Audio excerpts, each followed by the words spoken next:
Bienvenue à Planète Terre. Cette semaine, la Centrafrique s'enfonce dans un conflit entre chrétiens et musulmans et on discute de lutte au changement climatique dans la foulée d'un autre rapport alarmiste du GIEC.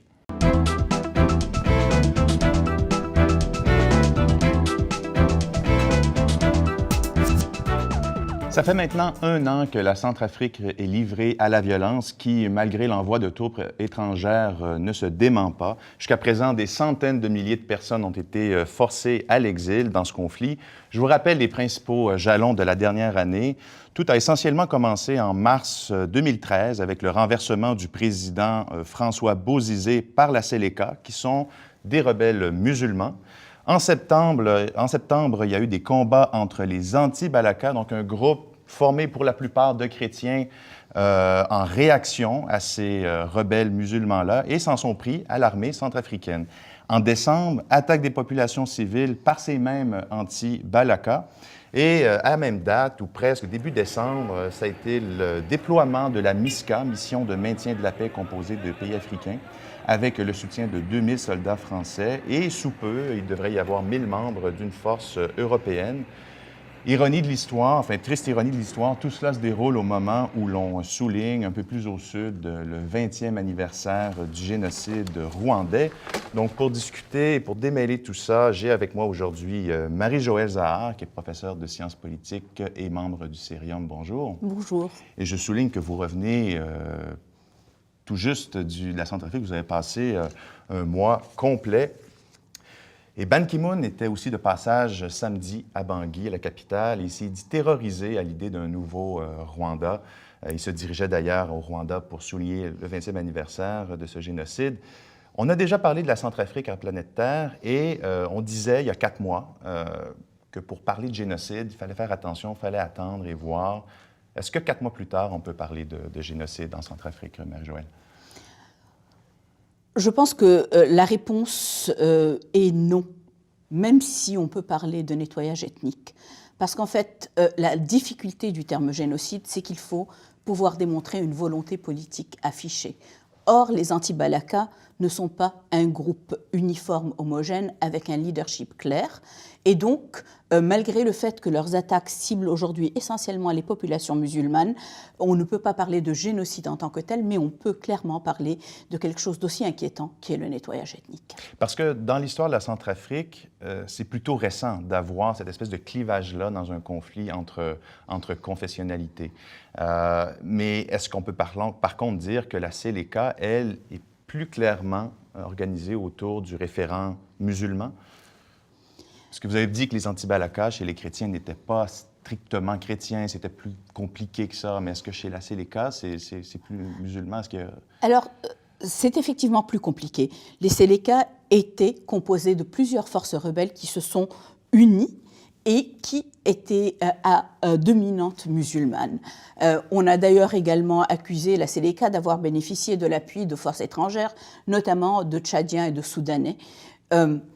Beaucoup de personnes ont fait valoir que lorsque la Séléka est descendue du nord du pays vers Bangui, plusieurs combattants, par exemple, parlaient l'arabe et non pas le sango, qui est la langue nationale. Ceci dit, même au sein de la Séléka, il y avait des différences. Et c'est d'autant plus vrai du côté des anti-Balaka aujourd'hui, qui, eux, sont essentiellement composés de personnes qui, par défaut, ne sont pas des musulmans, mais qui peuvent être chrétiens, protestants ou catholiques, qui peuvent être animistes, et dont le dénominateur commun est de s'être rebellés contre les exactions qui ont été commises par la Séléka entre mars 2013 et la démission du président qu'elle avait installé, Michel Djotodia, en janvier 2014. Avant que ça prenne la forme d'une forme de nettoyage ethnique et que la ligne de partage se fasse selon des référents religieux, qu'est-ce qui était à la cause de ce conflit-là? On s'y perd un peu, là. Écoutez, il y a de quoi. Vous en aviez parlé il y a 4 mois avec Jocelyn Coulon. Il est clair que la Centrafrique est un pays où il y a depuis maintenant près d'une vingtaine d'années, une instabilité chronique. C'est une instabilité chronique qui est nourrie à plusieurs facteurs. D'une part, une très faible gouvernance avec un État dont les institutions ont de la peine à être présentes à l'extérieur de la capitale. D'autre part, un pays qui se retrouve malheureusement dans une région extrêmement instable avec pour voisins le Tchad et le Soudan, qu'on a appelé d'ailleurs le triangle tourmenté, parce que les rébellions dans l'un de ces pays-là avaient toujours une incidence sur l'autre. Et puis un pays dans lequel il n'y a pas une histoire de changement pacifique de gouvernement, mais au contraire, chaque gouvernement vient essentiellement, suite à des coups d'État, remplacer l'autre. Et donc, en fait, le pouvoir est perçu comme quelque chose à conquérir et non pas une responsabilité à assumer. D'accord. Vous avez parlé des pays voisins et dans ce pays qui peine finalement, la Centrafrique, là, qui peine à contrôler son propre territoire et sa propre population, presque en état en faillite ou presque là, finalement. Quel pays, de quelle façon les pays voisins, si c'est le cas, s'immiscent et contrôlent ce qui se passe finalement en Centrafrique? Alors, encore une fois, c'est une immixtion à plusieurs niveaux.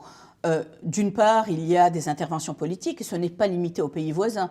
La France a fait et défait des gouvernements en Centrafrique jusque dans les années 90 où, avec le changement de politique étrangère en Afrique, on a commencé à mettre beaucoup plus l'accent sur la démocratie comme mode de gouvernance.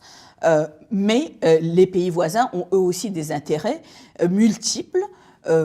D'une part, il y a des interventions politiques directes, donc il y a eu des instances, par exemple, où le pouvoir N'Djamena a contribué à soit appuyer des rebelles dans un coup d'État, à démettre des présidents, ou bien à élire des présidents, ou mettre en place des personnes à la tête de l'État centrafricain. Mais d'autre part, il y a également des émissions qui sont en fait plus informelles, avec beaucoup de jeunes habitants dans les régions frontalières qui ont très peu de rapport avec leur propre capitale, mais en fait beaucoup plus de rapports les uns avec les autres au travers des frontières, et qui constituent un vivier de combattants mercenaires qui, n'ayant pas d'autres options, se sont essentiellement reconvertis dans ce qu'une politologue française a appelé le métier des armes. Ils vendent leurs services aux plus offrants et ils contribuent à l'instabilité et à l'émission de ce qui se passe dans un pays dans l'autre. Donc, d'accord, ce n'est pas nécessairement la volonté claire des pays voisins de s'immiscer. Enfin, il y a des groupes qui ne sont pas contrôlés par aucun gouvernement, qui réussissent à foutre la bisbille, à mettre la bisbille en Centrafrique. Là. Alors, ces groupes sont-ils contrôlés ou bien sont-ils instrumentalisés par des gouvernements? Là est toute la question. En Centrafrique, aujourd'hui, l'opinion majoritaire veut que ces groupes-là soient instrumentalisés par le gouvernement tchadien, qu'on accuse de beaucoup de méfaits, et que ce serait un moyen pour le Tchad de contrôler la politique centrafricaine sans vraiment intervenir de manière trop directe, donc en intervenant par le biais de ces groupes-là. Mais là est toute la difficulté, étant et aussi longtemps que les différents pays de la région n'ont pas un véritable contrôle de leurs frontières et ne sont pas capables d'étendre leur autorité jusqu'aux frontières, il sera très difficile de pouvoir démêler les chevaux et de savoir quelle est la part des choses dans toutes les rumeurs et dans toutes les accusations mutuelles que l'on voit sur la scène politique. Voilà.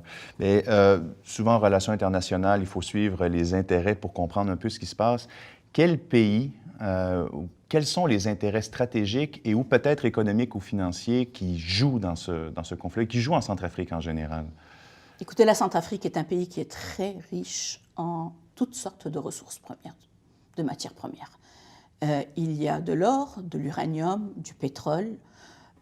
Une grande partie de ces ressources-là, particulièrement des ressources pétrolières, est située à la frontière avec le Tchad, et la nappe pétrolière, selon les experts, en fait déborde la frontière, ce qui pose toutes sortes de questions sur le contrôle, la souveraineté, la propriété, l'accès à la nappe, etc. Le pétrole est aujourd'hui exploité au Tchad et c'est un élément important de la politique de l'actuel président Idriss Déby. Il n'est pas encore exploité du côté centrafricain et les experts font remarquer que c'est au moment où la Chine allait commencer l'exploration et l'exploitation que François Bozizé a été démis de ses fonctions.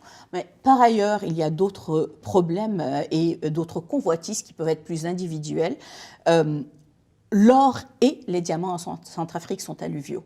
Et donc, en fait, ça ne se prête pas à de l'exploitation industrielle, mais à une exploitation individuelle qui est très sujette à de la contrebande. Et on estime aujourd'hui, par exemple, que 95% de l'or centrafricain quitte le pays par des moyens, si vous voulez, d'économie grise. Ah oui. Et bon, on va conclure là-dessus, parce qu'on ne peut pas ne pas parler des opérations de paix, enfin des opérations de maintien de la paix qui y sont déployées. Il y a plusieurs pays qui en font partie, et là, on veut grossir les rangs, notamment avec l'Europe. Est-ce que ça donne quelque chose? Est-ce qu'on est loin de la force nécessaire pour en arriver à quelque chose de tangible, à pouvoir calmer les tensions? Est-ce que la solution passe par autre chose? Quel est votre avis là-dessus? D'abord, il est essentiel que la sécurité soit rétablie. La Centrafrique est aujourd'hui le pays où l'état de la nature qu'on enseigne à nos étudiants en sciences politiques, soit le fait que tout le monde a peur pour sa propre vie et prend ses propres moyens de se défendre, est la réalité. Donc il faut absolument rétablir la sécurité, et pour ce faire, il faut une injection beaucoup plus importante de troupes étrangères, parce que la Centrafrique n'a pas actuellement les moyens de se sécuriser. Ceci dit, ce n'est pas suffisant. Il y a tout un programme de gouvernance et de développement qui doit en fait suivre le rétablissement de la sécurité. Et si on veut être sérieux, si on veut donner à la Centrafrique la chance d'un nouveau départ, il va falloir s'y investir, et s'y investir pour longtemps. D'accord. Marie-Joëlle Zahar, merci beaucoup d'être passée nous voir en studio après votre séjour en Centrafrique. Merci beaucoup. Merci.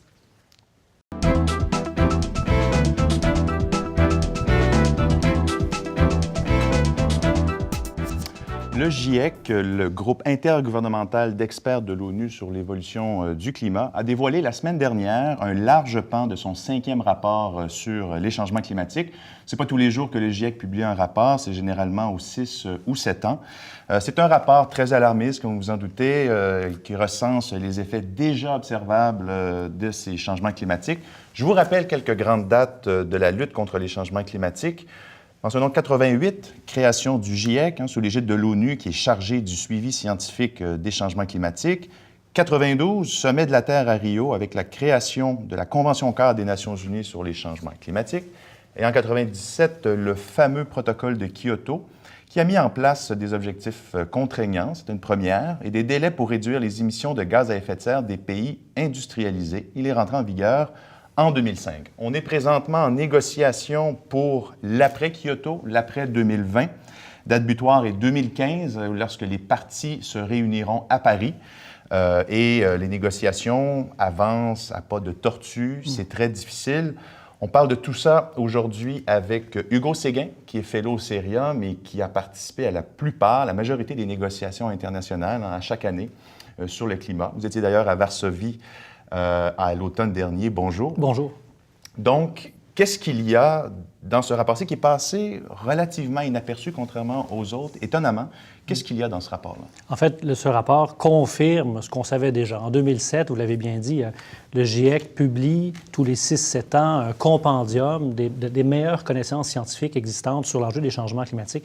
En 2007, on a eu un rapport qui a eu un effet canon. On confirmait hors de tout doute raisonnable la réalité des changements climatiques, le fait que l'humanité était l'instigatrice de la plupart de ces impacts-là, et on confirmait aussi la trajectoire très impressionnante là, de l'avancée des changements climatiques. Ce rapport qu'on dévoilait la semaine dernière confirme ce qui était déjà documenté dans le rapport de 2007, c'est-à-dire des impacts actuellement sentis au niveau de la disponibilité des ressources hydriques, par exemple, eau potable, qualité de l'eau potable, disponibilité de l'eau pour des fins agricoles, par exemple, des impacts sanitaires sur les populations, la recrudescence d'événements météorologiques extrêmes, des grandes sécheresses, par exemple, des tempêtes tropicales, typhons, Donc, on confirme déjà ce qu'on savait. Oui. Et on dit, par contre, si je ne m'abuse, cette fois-ci, que le phénomène des changements climatiques serait maintenant observable sur tous les continents et dans tous les océans. Donc, exact. ce ne serait pas que certaines parties du monde qui seraient affectées, c'est toute la Terre. Tout à fait. Le rapport est très clair. Il commence même comme ça, en disant les changements climatiques aujourd'hui touchent tous les océans, tous les continents, et à des degrés divers, hein, parce que le rapport, comme en 2007, publie une annexe par continent, et on voit les impacts actuels et futurs des changements climatiques, mais sur chaque grand écosystème ou chaque grand continent. Oui.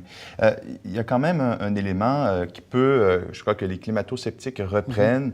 Je sais que vous n'êtes pas scientifique, vous arrêtez surtout sur les questions politiques autour des changements climatiques, mais néanmoins, on rappelle que les changements climatiques se produisent en dépit du fait que la température à la surface de la Terre n'aurait pas changé depuis une bonne quinzaine d'années. Comment expliquer ça? Vous le dites bien, je ne suis pas scientifique, mais le GIEC s'intéresse à cette question-là. On appelle ça, certains appelleraient ça un hiatus, c'est-à-dire une pause dans la croissance des émissions. La plupart des scientifiques attribuent cette pause au fait que ce sont les océans qui auraient emmagasiné la chaleur supplémentaire. Alors, ce n'est pas la surface de la Terre, mais plutôt les océans qui auraient. D'accord. Et c'est là qu'on voit la hausse de la température. D'accord. Et là, justement, pour rentrer dans l'aspect politique des choses, ces rapports-là, manifestement, n'émeuvent pas assez les gouvernements pour qu'ils en viennent à s'entendre sur et à respecter, pour la plupart, là, les cibles qu'ils se sont données. Plusieurs ne respectent déjà pas les objectifs de Kyoto. Le Canada s'est même retiré du protocole. C'est quoi les principaux blocages dans ces négociations fastidieuses-là? Vous le dites bien, ce n'est pas un rapport qui est de nature à changer quoi que ce soit. La position des grands acteurs, elle est connue. C'est la position qui a été déterminée un peu avant 2009, qui est la grande conférence de Copenhague, où on devait régler l'après-Kyoto à travers cette grande conférence. Ça n'a pas fonctionné. Mais la position des grands acteurs, c'est celle qui a été influencée par le rapport du GIEC en 2007. Le rapport de cette année, 2014, 2013, 2014, ne vient pas changer ces grandes positions de négociation. C'est déjà escompté dans la position des grands acteurs. Les grands blocages, je vous dirais, le premier blocage, c'est un blocage qui vient de la défection de grands acteurs dans le régime climatique actuel. Les États-Unis n'ont jamais voulu ratifier le protocole de Kyoto, sont jusqu'à un certain point incapables de ratifier un instrument juridiquement contraignant en climat, mais aussi dans d'autres domaines des relations internationales. Au niveau du Japon, au niveau de l'Australie, au niveau du Canada, on a vu la défection de ces grands joueurs-là qui disent « nous, on ne veut plus jouer à ce jeu ». Donc, c'est un premier blocage important. Mais... Et qu'invoque-t-il? Parce qu'il y a aussi le plus grand émetteur maintenant, ça serait la Chine. Oui. Et oui, effectivement, ils invoquent, et c'est la deuxième nature du blocage, c'est qu'on ne s'entend pas sur comment répartir le fardeau. En anglais, on dit « burden sharing ». Qui devrait limiter ces émissions, qui devrait payer pour les impacts actuels qui se font notamment sentir dans les pays les plus vulnérables, les moins avancés, ceux qui sont les moins capables de payer la facture. Donc, on ne s'entend pas sur qui doit faire quoi. La Chine veut bien s'astreindre à des réductions de l'augmentation de ses émissions. Certains vont dire que c'est suffisant, d'autres diront que ce n'est pas suffisant. Certains s'en serviront, comme le Canada, je pense, comme prétexte utile pour justifier l'inaction. Mais en tout cas, ce sont des négociations qui achoppent, notamment sur la question de la répartition du fardeau. D'accord. Et on disait il y a quelques années, la Chine, les pays émergents, qui sont des pollueurs de plus en plus importants, au point, comme la Chine, on l'a dit, de devenir le premier émetteur de gaz à effet de serre au monde, ces pays émergents-là voulaient que les pays développés reconnaissent leur responsabilité historique. Et vous ne voulez pas partir sur le même pied. Est-ce que c'est encore vrai? C'est encore ça qui est au centre du problème de répartir le fardeau? Tout à fait. Il faut comprendre que pour un pays comme la Chine, de plus en plus conscient, je pense, la Chine de sa responsabilité actuelle, de grands pays émergents, c'est difficile de passer à côté. C'est le principal émetteur de gaz à effet de serre sur la planète, devant les États-Unis. Mais très rapidement, la Chine, même d'un point de vue historique, va dépasser les États-Unis.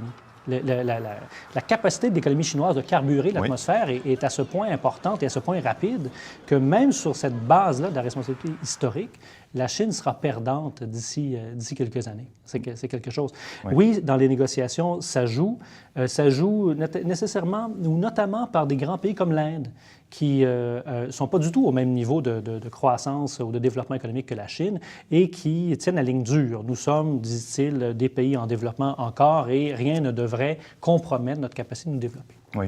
Et souvent, le moteur de l'action, c'est la contrainte. On dit que le protocole de Kyoto est légalement contraignant. Est-ce qu'il y a véritablement des sanctions à ne pas respecter ces cibles-là? Je crois que la question de la contrainte légale dans le cadre des négociations actuelles sur les changements climatiques est un peu un concept éthéré. C'est-à-dire que techniquement, il y a dans le protocole de Kyoto des dispositions pénalisant les acteurs qui ne respecteraient pas leurs engagements, mais l'application de ces sanctions-là est tout à fait hypothétique. Une autre façon de voir la contrainte, c'est la ratification de chacun des États d'un protocole ou d'engagement en droit interne. Et là, c'est la contrainte interne qui s'applique plutôt qu'une contrainte internationale. Bien. Il nous reste très peu de temps pour en parler, mais je crois que ce serait important. Il n'y a pas que les négociations politiques. Hein. Il y a d'autres choses là, dans la lutte parce qu'on s'arrête souvent à ça, mais il y a d'autres choses dans la lutte au changement climatique, n'est-ce pas? Oui. Il y aura très certainement un accord à Paris en 2015. Cet accord sera probablement en deçà de ce qui est nécessaire pour limiter le phénomène des changements climatiques. Par contre, il y a plusieurs autres fronts ouverts dans la lutte au changement climatique. Ce n'est pas parce qu'à Paris ou à Copenhague, il n'y a pas eu un grand accord que des grands acteurs ne bougent pas sur la question de la limitation des émissions de gaz à effet de serre. Il y a un marché du carbone à l'heure actuelle, Québec-Californie, qui est en cours. Il y a des grandes décisions qui sont prises pour pénaliser la production d'électricité au charbon à travers le monde.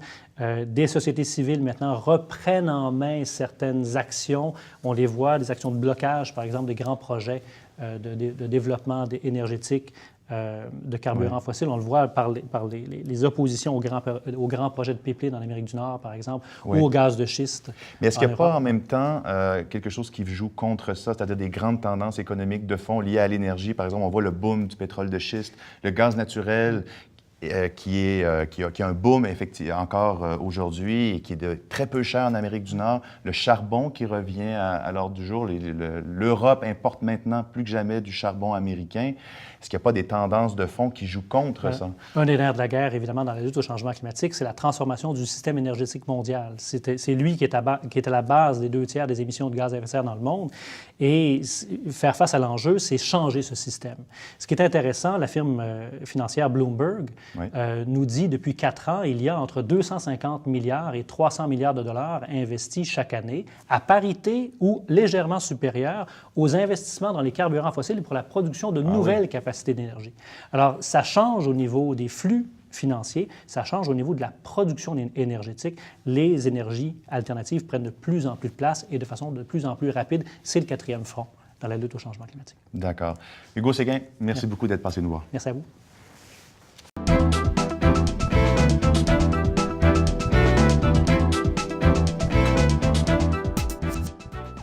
C'est maintenant le segment hors champ, le temps de nous surprendre avec vos informations. Marie-Joëlle, allez-y. Alors, pour faire changement, une bonne nouvelle en provenance d'Afrique. Oui. L'Afrique est aujourd'hui le continent sur lequel se joue le futur de la langue française, selon l'Organisation internationale de la francophonie. Bonne nouvelle, en effet. L'organisation vient de lancer un vaste programme intitulé « 100 000 professeurs pour l'Afrique », l'idée étant de renforcer la langue française en utilisant des tuteurs pour la nouvelle génération de professeurs de français, mais également en utilisant les supports numériques et d'autres moyens pour permettre de mettre à disposition des outils de francisation. C'est un programme qui va essentiellement commencer dans 8 pays pilotes et que l'organisation espère pouvoir par la suite étendre au reste du continent, où on estime que d'ici 2050, il y aura près de 500 millions de locuteurs de français. Ah oui. Petit problème, à mon avis, le programme est actuellement doté sur 3 ans de près de 4 millions d'euros. Et j'ai fait un calcul rapide, ça fait à peu près 13,33 € par professeur à franciser par an. Je ne suis pas certaine que les moyens soient à la mesure des ambitions, mais affaire à suivre. Parmi les pays concernés, est-ce que c'est surtout en Afrique subsaharienne ou aussi au Maghreb, Maroc, Algérie, Tunisie? Non, en fait, les pays ne sont pas concentrés dans une seule région. Le Maroc en fait partie, mais également la République démocratique du Congo, le Niger, si je ne me trompe pas. L'impression que j'ai en regardant la liste, c'est qu'effectivement, on a choisi des pays où il y a un minimum de stabilité pour pouvoir mettre le programme en place. Puisse être mené à terme. Hugo. Lundi, c'était la journée d'élection au Québec. Plusieurs se sont désolés de voir les enjeux environnementaux relativement passer sous silence. Bonne nouvelle quand même. En Amérique du Nord, une des très rares bonnes nouvelles, c'est la création du marché du carbone entre le Québec et la Californie. Leur lien entre les deux, c'est la première fois que des grandes économies en Amérique du Nord, la Californie est une énorme économie, s'astreint à des réductions d'émissions de gaz à effet de serre à travers un marché. Petit suspense durant ces élections.